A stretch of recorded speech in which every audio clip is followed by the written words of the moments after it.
વડોદરા જિલ્લાના વાઘોડિયા તાલુકાના આલમગઢ ગામના 4 યુવાનો સ્થાનિક તળાવમાં નાહવા પડ્યા હતા, જે દરમિયાન 4 યુવાનો ડૂબવા લાગ્યા, જે પૈકી 2 યુવાનોને તરતા આવડતું હોવાથી તેઓ આ બાદ બચાવ કરી બહાર નીકળી ગયા, પરંતુ અન્ય 2 યુવાનો ઊંડા પાણીમાં ગરકાવ થઈ ગયા।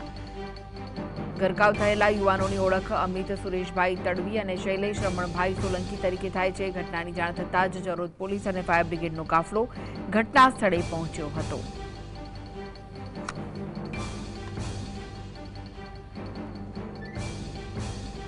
તો 4 યુવાનો ડૂબ્યા હતા, તેઓ નાહવા પડ્યા હતા।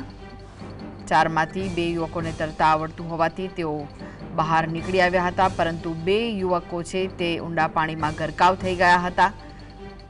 આ ગરકાવ થયેલા યુવાનોમાં અમિત સુરેશભાઈ તડવી અને શૈલેષ રમણભાઈ સોલંકીનો સમાવેશ થાય છે। ઘટનાની જાણ થતાં જ જરોદ પોલીસ અને ફાયર બ્રિગેડનો કાફલો ઘટના સ્થળે પહોંચી અને તેમની શોધખોળ હાથ ધરી હતી। વધુ વિગતો માટે જોડાઈ ગયા છે સંવાદદાતા રૂપેશ, શું વધુ વિગતો મળી રહી છે? ચોક્કસ જે રીતે આ 4 યુવાનો નાહવા પડ્યા હતા, ગરમીને કારણે કદાચ નાહવા પડ્યા હોવાની વાત છે। 4 યુવાનો ડૂબી ગયા, જે પૈકી 2 યુવાનોને બહાર તરતા આવડતું હોવાથી નીકળી ગયા, પરંતુ હજી સુરેશ અને અન્ય બંને જણા હજી લાપતા છે। શોધખોળ ફરીથી પાછી ચાલુ કરાઈ છે અને તંત્ર દ્વારા ફાયર બ્રિગેડની પણ મદદ લેવાઈ છે, સાથે જરોદ જે પોલીસ છે એનો કાફલો પણ ત્યાં આગળ સ્થળ પર હાલ મોજૂદ છે।